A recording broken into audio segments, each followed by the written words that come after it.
As-tu déjà réfléchi à la façon dont tu écoutes les gens autour de toi ? Pour ma part, je pensais être une oreille de compétition, puis j'ai découvert il y a quelques mois que j'avais quelque peu surestimé ce savoir-être en découvrant l'écoute active. Alors aujourd'hui, on va parler de cette discipline scientifique dont tu as sans doute déjà entendu parler, puis comprendre pourquoi et comment la mettre en pratique. Épisode 3.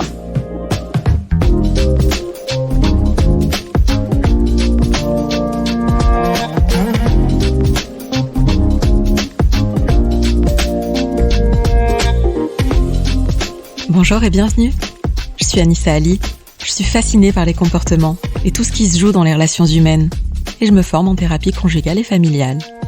Freud Zone, c'est un cocon de partage où je souhaite nourrir avec toi des questionnements que nous avons forcément en commun dans nos différentes relations. Alors je ne suis ni gourou ni psy, j'invite à ma toute petite échelle à la réflexion et je partage mes analyses pour peut-être ouvrir quelques portes vers une meilleure compréhension de nos comportements. Je te souhaite de passer un bien agréable moment, bien dans ta bulle.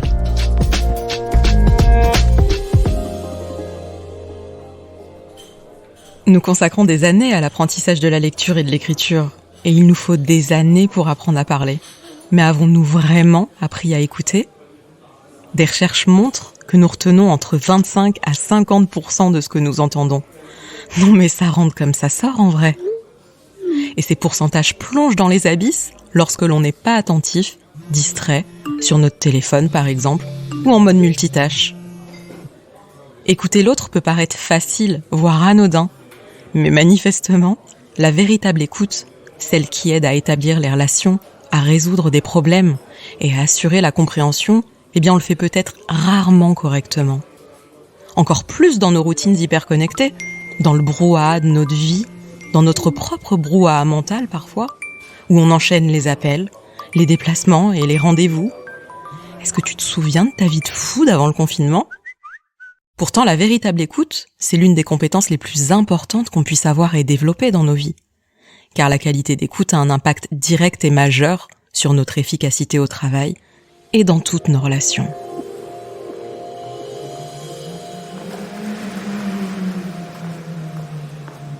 As-tu dans tes relations des personnes avec qui tu te sens vraiment écouté, avec qui tu as un champ complètement libre pour te livrer sur tous les sujets ? Tu sais, je crois que tu es vraiment chanceux si tu en trouves plusieurs. Alors en préparant l'épisode, j'ai repensé aux personnes avec qui je me suis sentie le mieux écoutée dans ma vie, des personnes qui m'ont octroyé un espace d'écoute inégalé. Je n'y avais jamais pensé auparavant avant cet épisode, mais il se trouve que ces oreilles de compétition que j'ai eu la chance de côtoyer sont des personnes qui ont véritablement impacté très positivement ma trajectoire de vie, dans le pro comme dans le perso. Par exemple, tout récemment, une de mes formatrices en thérapie brève. Une femme avec une véritable qualité de présence exceptionnelle pour chacun de ses élèves et à tout moment de la journée, et peu importe la complexité des questions adressées. Ou encore un manager de transition bienveillant avec qui j'ai eu la chance de collaborer sur une courte période il y a quelques années en entreprise. Un homme sage, avec une présence bénéfique, jamais dans le jugement, et toujours un espace de parole propice à la réflexion et à la remise en question. Des petits moments qu'il accordait d'ailleurs à tous, et ce malgré son emploi du temps surchargé. Et il y a 3 ans, j'ai croisé la route d'un homme qui exerce un métier très spécial dans la protection des personnes. Il m'a offert des espaces de tranquillité sans pareil pour libérer ma parole, approfondir toutes les facettes de mes propos en toute sécurité. Une personne qui m'a toujours étonnée par la justesse et la précision de ses interventions, toujours au bon moment. Pour tout te dire, c'est précisément cette rencontre qui a accéléré ma transition vers le métier de thérapeute. L'écoute si singulière et bénéfique qui m'a été offerte, ce ressenti si spécial d'être parfaitement comprise et prise en compte, j'ai eu envie de l'offrir à mon tour à toutes les personnes qui désormais se confieraient à moi. Et en analysant ces 3 profils aux métiers et personnalités très différentes, je me suis rendu compte qu'ils ont énormément en commun dans leur manière de communiquer avec autrui. Ils font preuve d'une empathie profonde et d'une neutralité bienveillante, sans jugement ni appréciation de ce qui leur est raconté. Ils maintiennent également tous un contact visuel soutenu pendant toute la durée des échanges. Et ils ont un sens de l'observation aiguë, Rien ne semble leur échapper en matière d'émotions, aussi subtiles soient-elles. Ils n'interrompent pas, voire jamais, pas de téléphone en vue ou bien toujours en mode silencieux. Et ils sont véritablement concentrés sur l'instant, toujours dans une posture calme et posée et une gestuelle tranquille. Du coup, j'ai découvert il y a peu que ces personnes pratiquaient tout simplement la science de l'écoute active. Car oui, il existe une discipline scientifique qui consiste à se concentrer sur ce qui est dit, plutôt simplement entendre le message. Une écoute qui donne à son interlocuteur tout le temps d'explorer ses pensées et ses sentiments. C'est cela l'écoute active. Avec la découverte de cette pratique, j'ai compris que j'avais été jusqu'ici une quiche en communication et que je faisais tout plein d'erreurs dans mes échanges au quotidien, malgré toute ma bienveillance. Puis j'ai compris comment cette compétence si précieuse, qui s'applique finalement dans tous les domaines relationnels, contribue à créer une relation très profonde entre deux personnes en communication, que ce soit dans le réel ou au téléphone, et même en visio pendant le confinement.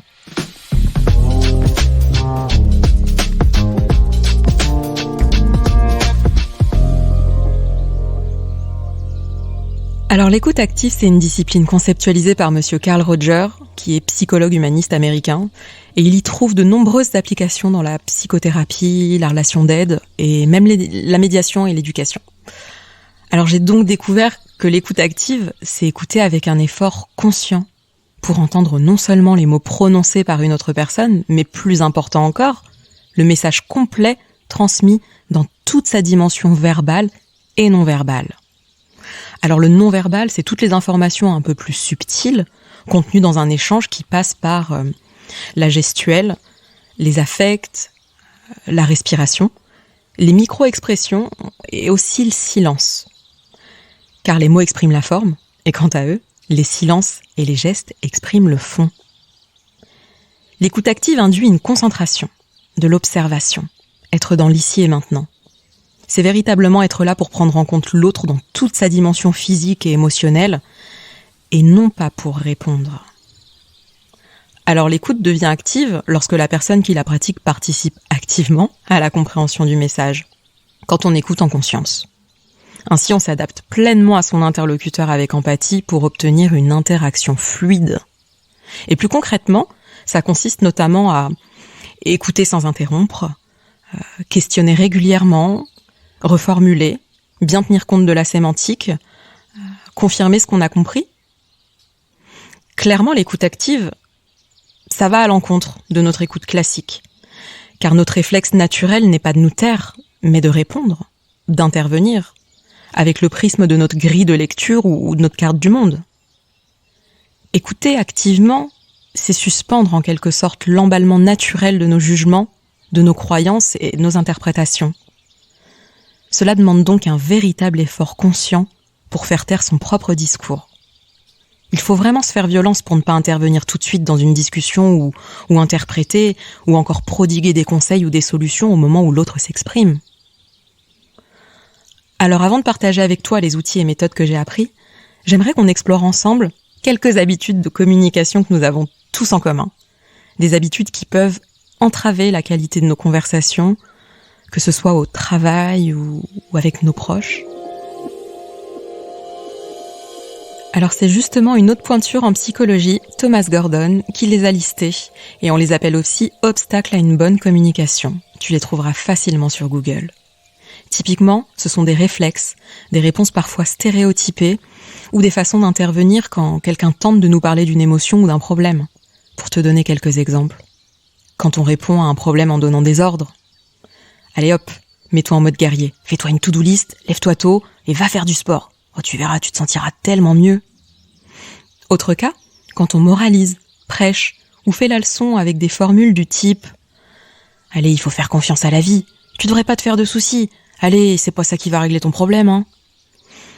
Également, dire à l'autre comment résoudre son problème. Ça, je le faisais souvent. Moi, à ta place, j'attendrai un peu avant de crever l'abcès, hein. Oh, moi, je pense que tu devrais tenter le coup de cette manière, c'est pas mal. Oh, et puis tu devrais aller lui dire ses 4 vérités et aller au clash direct, hein. On peut aussi juger, critiquer, porter une évaluation négative sur l'autre. Oh, tu as tort de penser comme ça, ton attitude n'est pas très courageuse, hein. Ouais, puis ce que tu dis, ça n'aide pas beaucoup en vrai. Ou encore interpréter, voire communiquer un diagnostic. Tu dis ça parce qu'au fond de toi, tu n'y crois pas. C'est à cause de l'influence de cette personne que tu veux changer de travail, je crois. Oh, et puis, t'inquiète, tu agis comme 99% de la population, donc tu n'es pas un cas isolé. Ou bien minimiser, éloigner l'autre du problème. Oh, tu te fais des idées, tu te prends la tête pour pas grand-chose, C'est rien, ça va s'arranger. C'est pas si terrible. Oh, tout le monde passe par des hauts et des bas. Et puis y a pas mort d'homme, Et la liste peut encore s'allonger, Alors tu vas me dire que si on supprime ces habitudes de communication, on parle plus alors ? Eh bien, je dirais que dans certaines situations, ouais, clairement.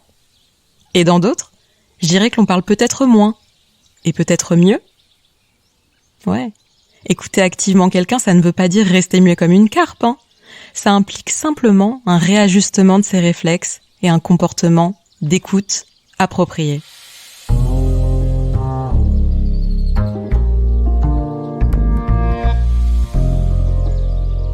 Je dois t'avouer qu'avant de me former, j'avais toujours considéré que écouter visait à remonter le moral, à donner des conseils. Eh bien, je t'assure que j'ai bien vite compris que la première étape pour mieux écouter était vraiment d'apprendre à me taire, de plus en plus. Et depuis quelques mois, je m'efforce à donner, jour après jour, dans toutes mes relations, toujours plus d'espace à l'autre. Bon, c'est pas toujours facile, mais je fais au mieux. Je m'efforce d'accepter de plus en plus les silences qui permettent à l'autre de réfléchir, d'ajuster sa pensée. Et ce que je constate déjà, c'est que, par mimétisme sans doute, certains de mes proches me retournent ce comportement d'écoute. Ça a l'air d'être une pratique hyper contagieuse. Alors dans les grandes lignes, voici les fondamentaux que je me suis mise à appliquer concrètement dans mes comportements de communication. Alors déjà, au préalable de toute conversation, courte ou longue, importante ou pas, je prends le temps et j'éteins le mode multitâche, direct. Je switch off tout ce que je fais. Donc j'évite toute forme de distraction, télé, écran, musique ou autre, et je me concentre à 100% sur la conversation. Bon, de toute façon, j'arrive pas du tout à faire deux choses à la fois, donc c'est parfait. Ensuite, plus technique, je pratique le non-jugement et je fais taire mes pensées au maximum. Je me pose intérieurement. J'essaye d'écouter sans juger l'autre personne, ni critiquer mentalement les choses qu'on me dit. Je calme le flot de mes pensées et je tâche de ne pas faire de conclusions actives. Donc je garde bien à l'esprit que la personne qui parle utilise son langage, sa sémantique, qui est bien différente de la mienne. Du coup, je ne présuppose pas connaître ses pensées, ses sentiments, pour lui laisser tout le champ libre.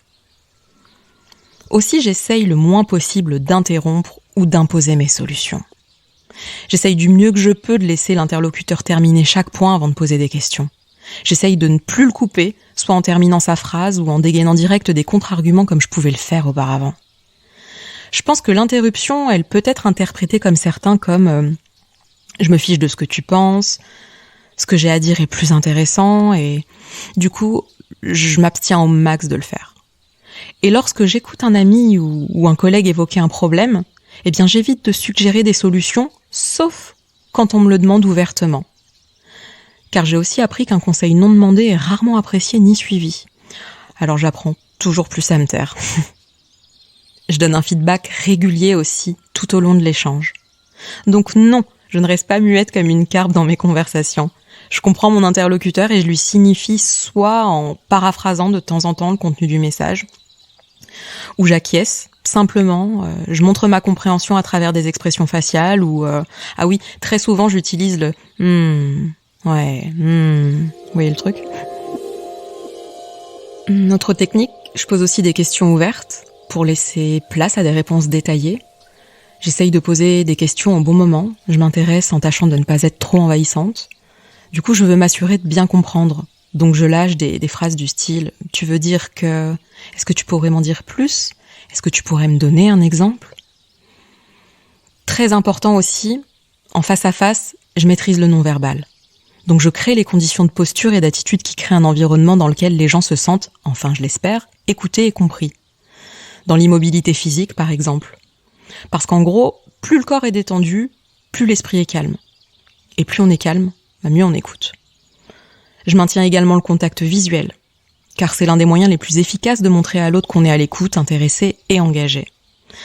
Personnellement, j'ai un peu de mal à commencer des conversations quand je vois que l'autre me regarde pas quand je lui parle. Je sais pas si ça te fait ça aussi. Et j'adapte donc ma posture. Posture ouverte, j'évite les bras croisés, je me penche tout légèrement vers la personne si je suis en face, tout en respectant son espace personnel. Donc voilà, je me débrouille pour que mon langage corporel indique que je suis à l'écoute, mais également que je suis intéressée. Ah, et pour finir, je fais hyper gaffe aux émotions.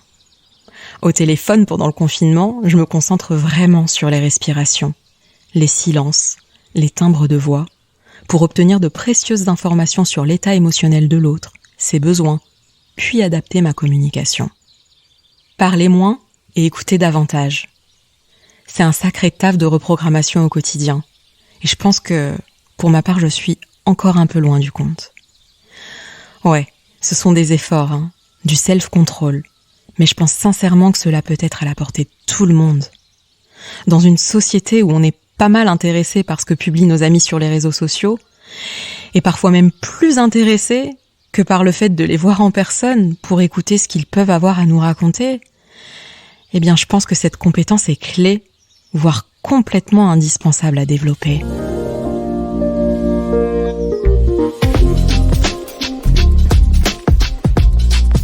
L'écoute active est une grande preuve d'intelligence émotionnelle et un véritable atout qui permet de créer des relations privilégiées sur la durée. Tu l'auras compris, ce n'est pas une qualité naturelle, ce n'est pas un don. C'est clairement un muscle à former, une véritable compétence qui demande de la pratique, de la formation, de l'engagement, avec une volonté sincère de mieux comprendre les autres. Et fondamentalement, l'écoute active, ce n'est pas juste un truc de psy, de coach ou de négociateur du GIGN. C'est véritablement un truc d'humain, d'entrepreneur, de manager, de commercial, de parent, d'amis, de couple. Il s'agit même d'un sujet qui, à mon sens, devrait être enseigné à l'école dès le plus jeune âge. C'est un si précieux outil, qui ne se suffit pas à lui-même, certes, et il peut être combiné à la communication non violente, à la programmation neurolinguistique, la PNL pour les plus initiés, tous très utiles notamment dans la gestion du conflit et la gestion du changement, dans les sphères pro comme dans le perso. Qui parle sème, qui écoute récolte. Si tu souhaites explorer cet univers, je te propose 2 lectures dont je te glisse les références en description de l'épisode. J'espère que tu as apprécié ce moment. Alors n'hésite pas à me dire ce que tu en as pensé en touchant les étoiles. 5 c'est bien. Et en me laissant un commentaire. Tu peux me retrouver également sur Instagram, la Freudzone. Tu peux aussi m'écrire pour me suggérer des thématiques que je pourrais pourquoi pas approfondir dans un prochain épisode. Merci et prends soin de toi.